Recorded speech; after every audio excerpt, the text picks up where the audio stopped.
Joseph est donc un jeune homme né début des années 90. Lorsqu'il sollicite le réseau psychomédico-social tournaisien, il est alors âgé de plus ou moins 25 ans. De nationalité française, Joseph a grandi dans des institutions belges, passant d'internat en institution, de service psychiatrique en service psychiatrique, voire même pédopsychiatrique, faisant même de courts passages dans certaines familles d'accueil belges.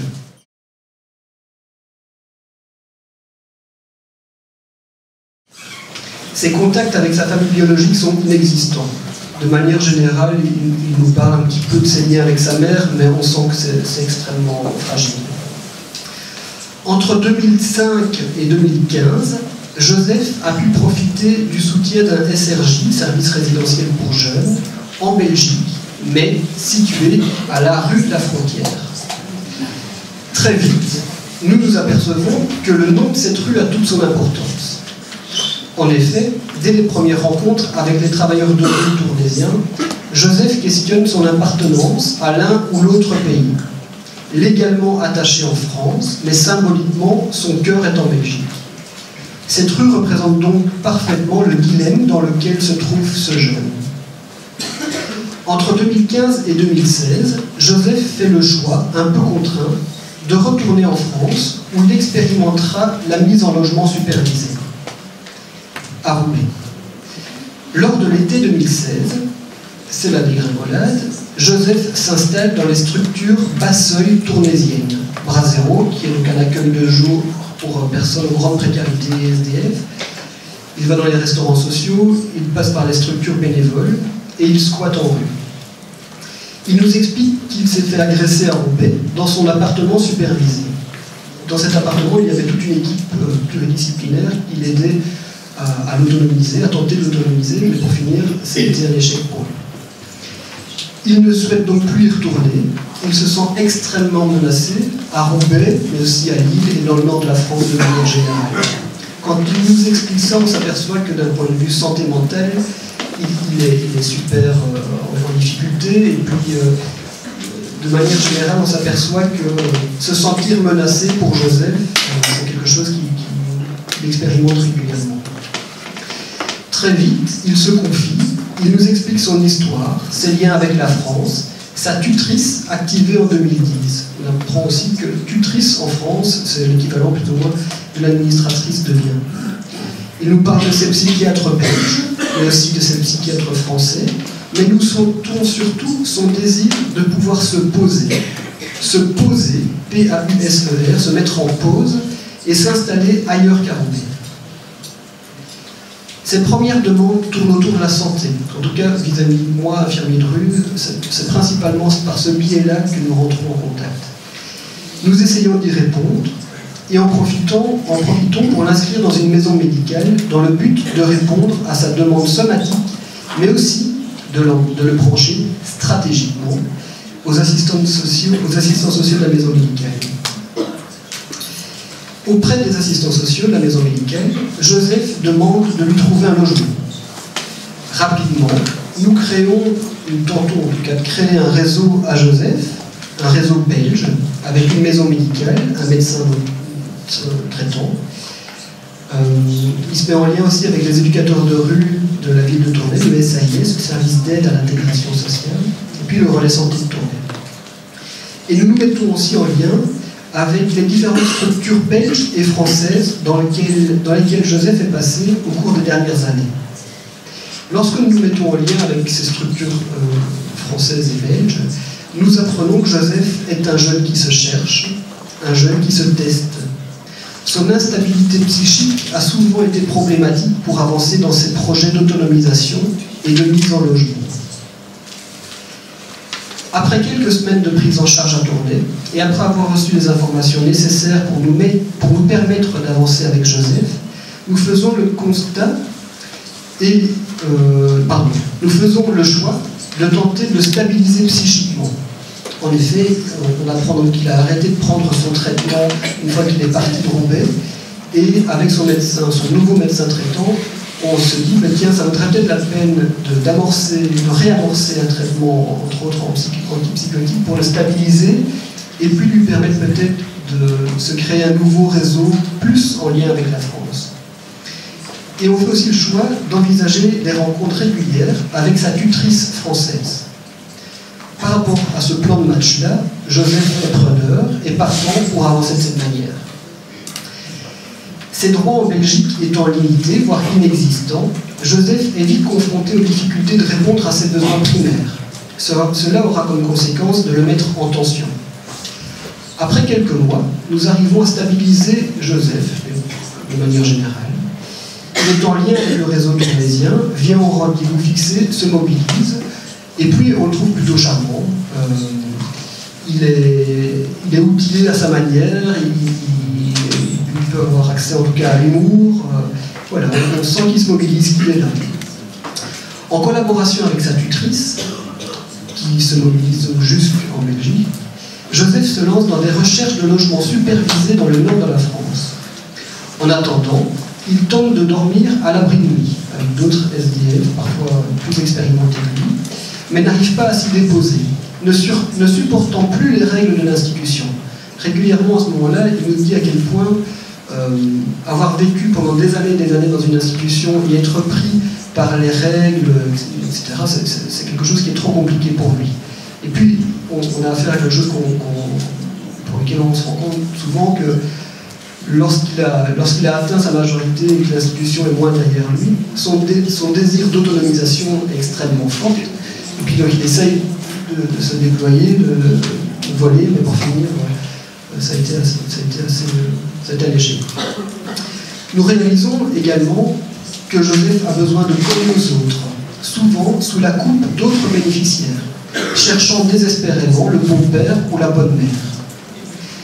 Une fois ces recherches lancées, nous nous apercevons que nos liens avec lui se détériorent. Il colle au public de rue, clairement il se clochardise.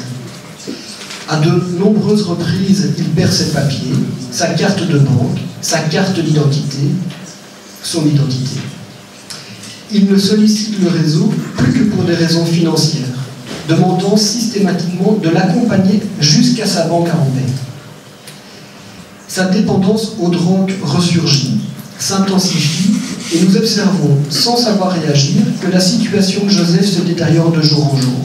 Sa dépendance aux drogues ressurgit, voilà, ça sous-entend en tout cas que cette problématique de drogue était déjà présente lors de son adolescence, passant par des drogues plutôt légères et puis tombant quand même dans des drogues plus lourdes, style cocaïne et héroïne.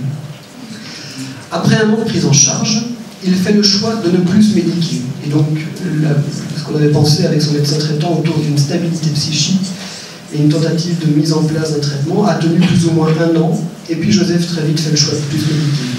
Il n'arrive plus à s'installer dans les structures passeuses. La tension monte systématiquement.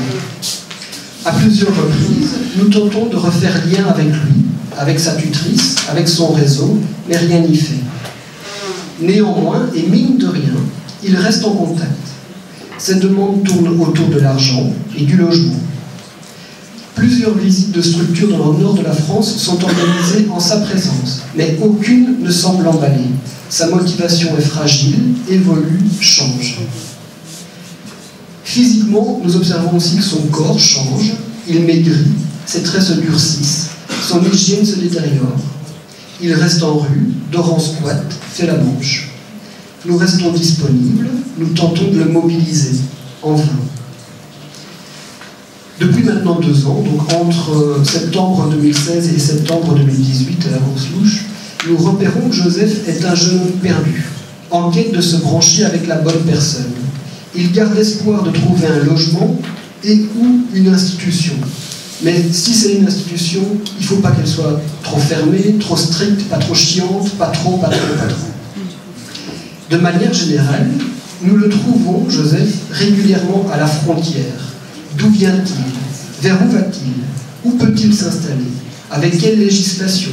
Quel choix doit-il faire? Quel choix peut-il faire? Également, à la frontière concernant sa dépendance aux drogues, à la frontière de la légalité sur le territoire, à la frontière dans le lien. Nous repérons que bien souvent, il a un pied dehors et un pied dedans. Un médecin belge, mais une pharmacie française. Un réseau psychomédico-social belge mais une tutrice française, une vie en Belgique, une vie en France, des achats en Belgique, mais une banque en France. Malgré la tentative de stabilité pour Joseph, cette instabilité frontalière semble le rendre incapable de s'installer dans un endroit, dans un projet. À l'heure où je vous parle, Joseph est toujours dans les rues tournésiennes, à la recherche d'une petite pièce, d'une bonne personne, d'un squat sécurisant, d'une rencontre inattendue. Voilà pour Joseph. Joseph, c'est pour finir un exemple d'une des situations que nous pouvons avoir. En effet, là, la spécificité, c'est cette sacrée frontière qui nous met en difficulté et où on essaye d'avancer systématiquement à la vitesse de Joseph, mais voilà, ça nous pose souvent pas mal de problèmes. On va essayer de les lister. Avant ça, je vais me présenter, et puis Caroline pourra aussi se présenter. Donc, je m'appelle Yannick Martin, je suis infirmier coordinateur du relais santé de Tournai. Je ne sais pas si vous connaissez le relais santé, mais de manière générale, la région wallonne, il y a plusieurs années maintenant, a décidé d'implanter dans les 7 plus grandes villes wallonnes pour lutter contre la grande précarité des relais sociaux, dans le but de coordonner des services publics et privés pour lutter contre la grande précarité. Le relais santé, donc chaque relais social a sa propre bulle santé, donc je dirais ces travailleurs de première ligne en lien avec la santé, et donc pas mal de relais santé fait un travail d'infirmier de rue. On va là où les personnes se trouvent, dans des squats, dans des abris de nuit, dans des accueils de jour, en rue. On travaille la demande, mais on travaille aussi la non-demande. On essaye d'être en aval, d'être un maximum proactif. Et s'il n'y a pas de demande, ben c'est pas bien grave pour nous. On est systématiquement dans un boulot d'ajustement, souvent en lien avec la santé, mais pas que. Et de nouveau, là, c'est l'intérêt de pouvoir, pour certains bénéficiaires, faire une toute petite demande de santé du style d'un ongle incarné, se choper cette porte d'entrée-là, et puis de pouvoir déployer un réseau, ou de pouvoir s'autoriser, alors à ce moment-là, de formuler d'autres demandes. Le but du relais santé, c'est de rendre l'accès aux soins possibles, soins psychiques, soins somatiques, et puis de travailler aussi avec le réseau existant. Donc chaque relais santé a sa manière de faire propre à lui et doit systématiquement s'ajuster aux institutions environnantes, je dirais. Je vous parlais des travailleurs de première ligne. Nous sommes des travailleurs de première ligne, mais j'aime surtout utiliser le symbolique de la ligne 05. Il n'y a pas beaucoup encore décrit par rapport à ces travailleurs de la ligne 05, mais je trouve qu'elle est assez parlante parce que, étant donné qu'on ne travaille pas nécessairement à la demande et qu'on ne travaille pas non plus derrière un bureau, mais dans une structure bien propre, je dirais qu'on est en deçà de la première ligne. On est vraiment là où les choses se tissent, s'ajustent, et donc pas mal de bénéficiaires viennent revoir le relais santé en nous disant toi tu sais hein, dans quelle merde je me suis mise, quand tu m'as vu dans le squat complètement pourrir là-bas, tu sais d'où je viens. Donc, je trouve que le symbolique de la ligne 05 est intéressante. Nous avons aussi un rôle de décodeur de la demande, d'accompagnateur, de soutien, de facilitateur, parce qu'on s'aperçoit aussi que les bénéficiaires qui n'ont plus de carte d'identité, qui ne sont plus en ordre mutuel, mais sont en panne de pousser des portes, et donc le relais santé peut être un des facilitateurs pour pousser ces portes. Voilà pour le relais santé. Je donne la parole à Caroline. Alors, voilà, moi je vais me présenter. Donc, moi je suis Caroline Calette, je suis assistante sociale dans une maison médicale à Tournai. À savoir qu'à Tournai, il y a 3 maisons médicales. On fonctionne de manière assez similaire. Le travail social dans les maisons médicales est, enfin, moi j'aime bien me dire surtout quand j'ai des étudiants qui commencent leur stage, qu'on est des assistants sociaux généralistes, au même titre que les médecins chez nous sont généralistes, on touche à tout, on est de première ligne, et donc voilà, le travail de réseau pour nous est primordial et hyper important. Alors les maisons médicales, pour ceux qui ne connaissent pas, c'est peut-être important de savoir que ce sont des soins de première ligne. On a tant le soin curatif, mais aussi préventif, et on fait aussi de la promotion de la santé. Les équipes sont multidisciplinaires. On fonctionne pour beaucoup encore en autogestion, mais alors ce qui est important, et ça a déjà été dit plusieurs fois ce matin, on prend vraiment le patient dans sa globalité. Il est autant accompagné sur le plan médical que psychologique ou social. Vraiment, c'est quelque chose qui est vraiment fort important pour nous. Donc comme je le disais, le travail de réseau est très très important, et on peut constater qu'on a deux types de réseaux. On a des types de réseaux qui sont formels, donc vraiment... je vais un peu énoncer les gens avec lesquels on est habitué à travailler en réseau. Et puis il y a l'informel qui s'adapte en fonction du patient qui s'adresse à nous. Et donc là, on met en place un réseau en fonction de lui. Donc il y a vraiment notre réseau et le réseau du patient. Alors dans notre réseau, dans les maisons médicales, les 3 maisons médicales à Tournai, on fait partie toutes les 3. Du collectif Droit au logement pour tous à Tournai, qui est quand même, qui a été créé il y a plus de 20 ans, presque 25 maintenant, qui a fait un long chemin, qui est devenu une SDL, qui a des travailleurs, mais qui au départ était une association de fait. C'était le constat d'associations de terrain, de travailleurs de terrain, qui constatait la difficulté du logement ou du non-logement. Et donc voilà, c'est un groupe, un collectif qui est toujours bien présent, auquel on participe et on est très actif. On est aussi, comme Yannick a pu présenter dans la situation, on a quand même de plus en plus des situations précaires, mais aussi beaucoup de problèmes de santé mentale, voire psychiatrique. Donc nous faisons partie du réseau santé mentale de Tournai, nous sommes assez actifs aussi, nous travaillons énormément avec les équipes mobiles sur le territoire.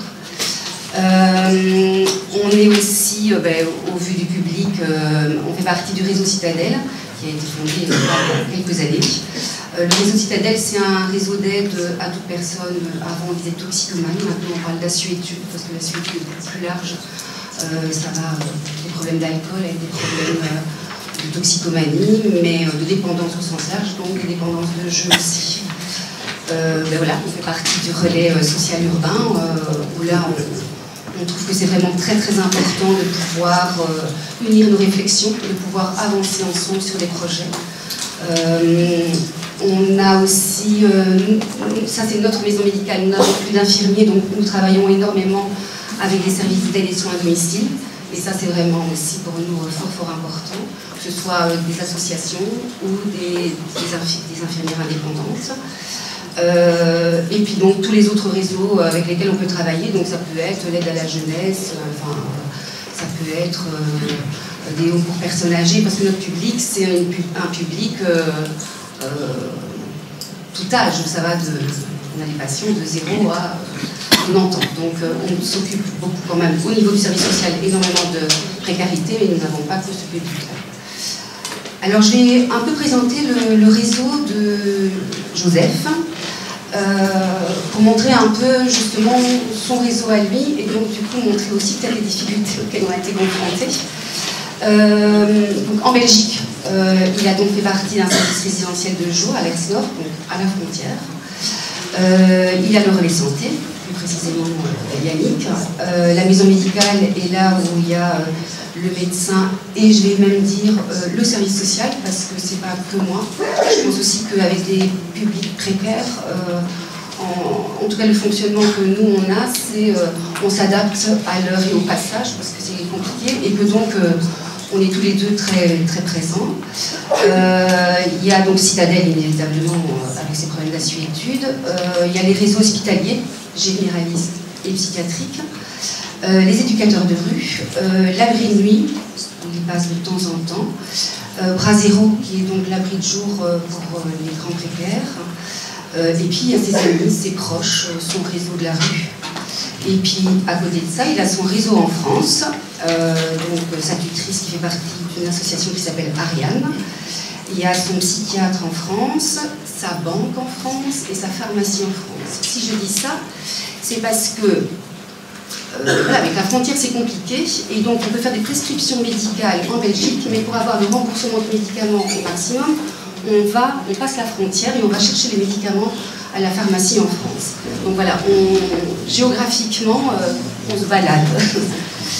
Alors, on tenait aussi à montrer un peu les avantages et les inconvénients de travailler en réseau, que ce soit pour l'usager ou pour les travailleurs. Pour le patient, il se sent c'est important parce qu'il prend une place, il est au centre vraiment de tout le processus d'intervention, il est acteur et donc on veut le rendre acteur. Et lui, il a une place, il sent qu'il a une place. Ça facilite les démarches aussi, ça facilite aussi de savoir qui fait quoi, à quel moment. Et pour l'usager, c'est plus facile. Du coup, ça entraîne davantage un accompagnement social. Vraiment, on voit que l'accompagnement social est beaucoup plus facile quand on travaille vraiment en réseau. Alors, on favorise aussi du coup l'organisation des soins ambulatoires. Comme on disait, comme on travaille en réseau, on a des passerelles. Pour les professionnels, mais ça nous aide aussi à nous connaître et à nous respecter les uns les autres et à respecter nos limites, nos philosophies de travail. Et à favoriser vraiment une solidarité entre nous et à éclaircir les choses. Alors, pour le patient, parfois, au bout d'un certain temps, les inconvénients, il y a beaucoup de professionnels, c'est pas facile, en qui je peux faire confiance. Il y a des limites, quand on travaille en réseau, il y a des concertations, des choses comme ça, c'est parfois pas facile pour lui ou elle de se retrouver autour de la table avec plein de personnes. Parfois, il se lasse aussi. Enfin, dans la situation actuelle, on peut le remarquer.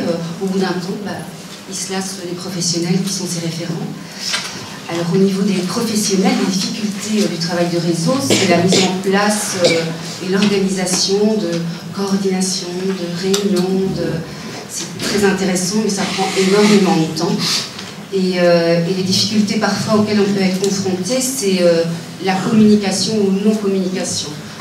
Je prends pour exemple aussi des liens privilégiés qu'on peut avoir avec certains travailleurs sociaux, je sais pas moi, par exemple mutuelle, CPAS. Au bout d'un temps, il faut recréer quelque chose parce que le travailleur s'en va, parce qu'il y a un absent, parce que voilà. Et donc, cette communication, elle est importante et il faut que la personne qui soit acteur du réseau prenne conscience de ça.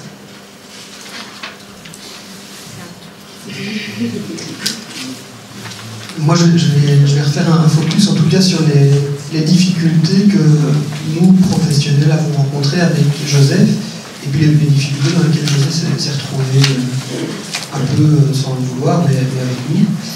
Et donc, vous avez compris qu'on essaye un maximum, en tout cas, d'être dans quelque chose de l'ordre de l'accompagnement global, et en réseau, on en a déjà pas mal parlé ce matin.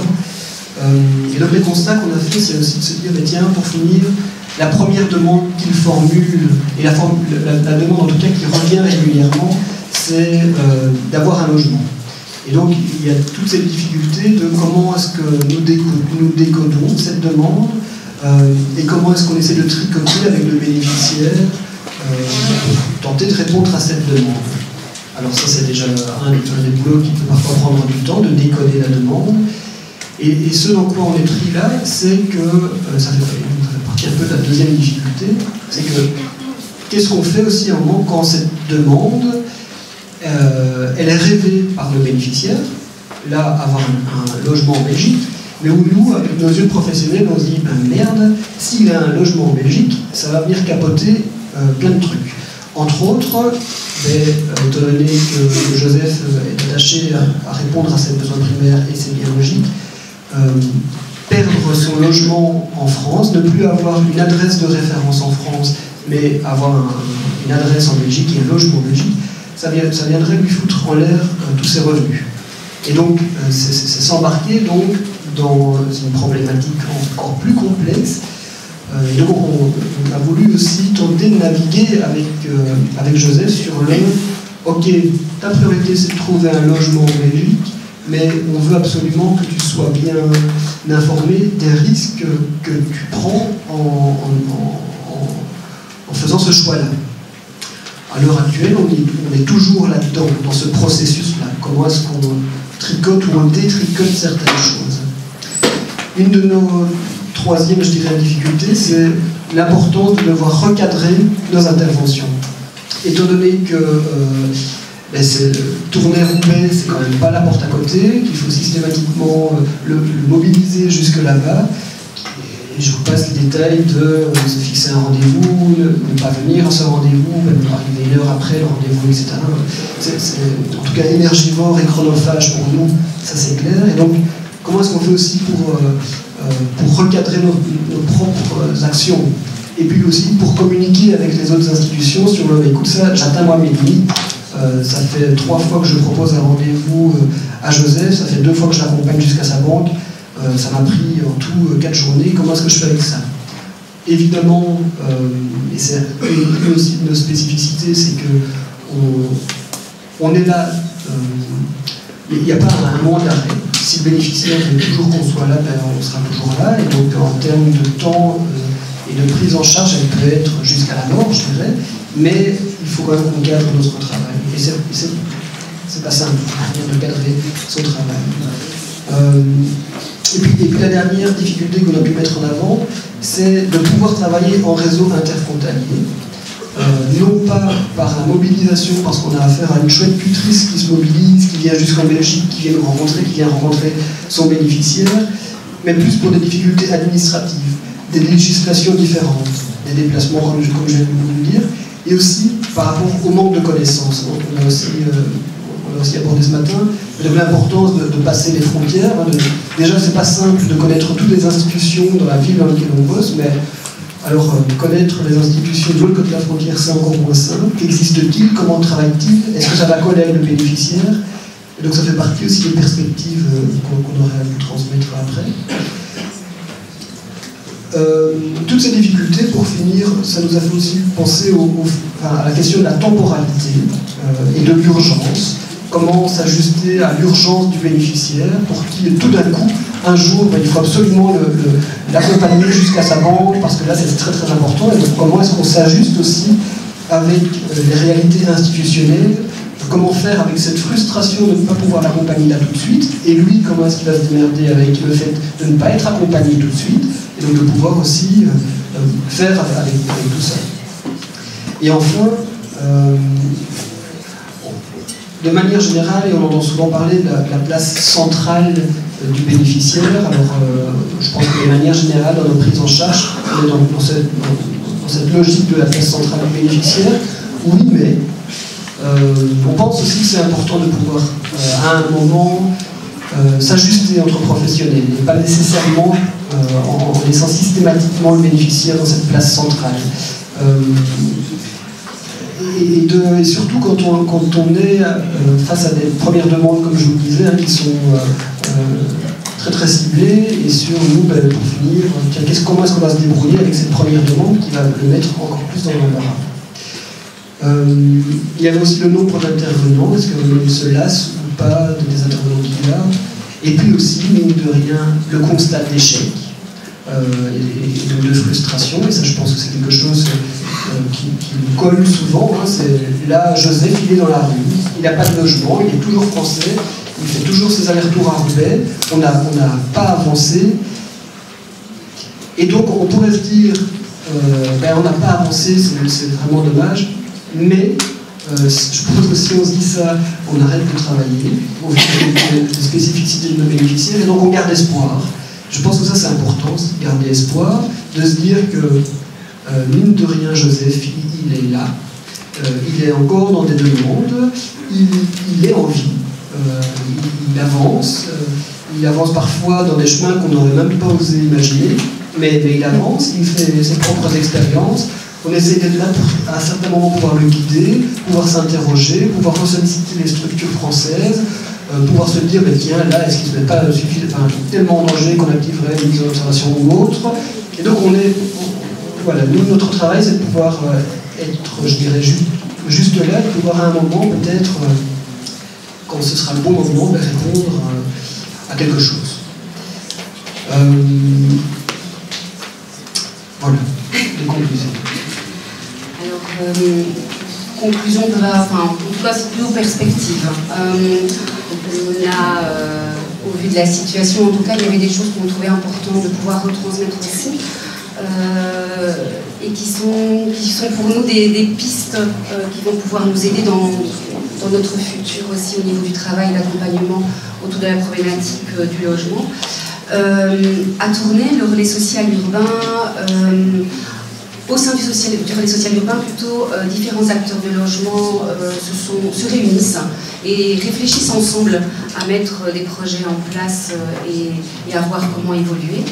Et est se met en place actuellement un projet pilote, je vais dire type Housing First. Alors je ne vais pas rentrer dans le détail parce que je sais que quelqu'un va en parler, mais c'est plutôt adapté au profil tournaisien. On ne peut pas dire voilà, ce sera un projet Housing First tel que celui-là.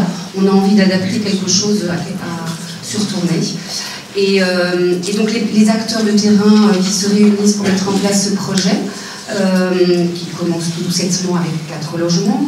Donc il y a le DAL, l'association, et donc on amène toute l'expertise de chacun. Donc le DAL a toute son expertise d'accompagnement social.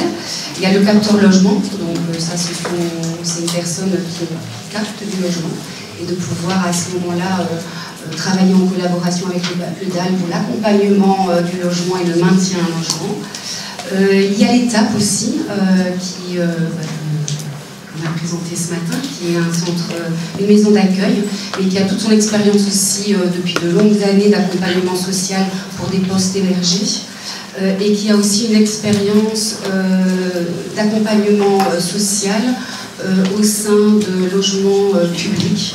Ça ne se fait pas encore actuellement tout à fait à Tournai, mais il y a une expérience qui se fait ailleurs, et donc on voudrait arriver à mettre en place ça sur Tournai. Donc voilà. Ça, c'est un gros chouette projet. La difficulté, donc je vais mettre l'aspect négatif, c'est que Joseph étant français, il n'aurait pas pu bénéficier de ce projet-là. Mais voilà, c'est quand même les aspects positifs de la perspective. Et puis il y en a d'autres. Oui, et puis se dire aussi qu'en effet, Joseph n'a pas la possibilité de profiter de ce projet-là. Et donc, pourquoi pas? Et pourquoi, au vu de notre position géographique, envisager des projets justement qui nous permettraient de mettre dans un logement soit un Français, soit un Belge, soit un Italien, que sais-je. Et donc j'en arrive directement à la perspective un peu utopique de pouvoir faire sauter les frontières. Comment est-ce qu'à un moment, où est-ce envisageable à un moment de faire sauter les frontières pour des bénéficiaires comme ceux-là qui sont déjà pas mal en difficulté. Et enfin, et on l'a abordé déjà tout à l'heure et puis ce matin, comment améliorer nos connaissances des réseaux transfrontaliers, qui sommes-nous, comment travaillons-nous, comment s'ajuster entre institutions, ne serait-il pas intéressant de pouvoir organiser des visites, des immersions, et de pouvoir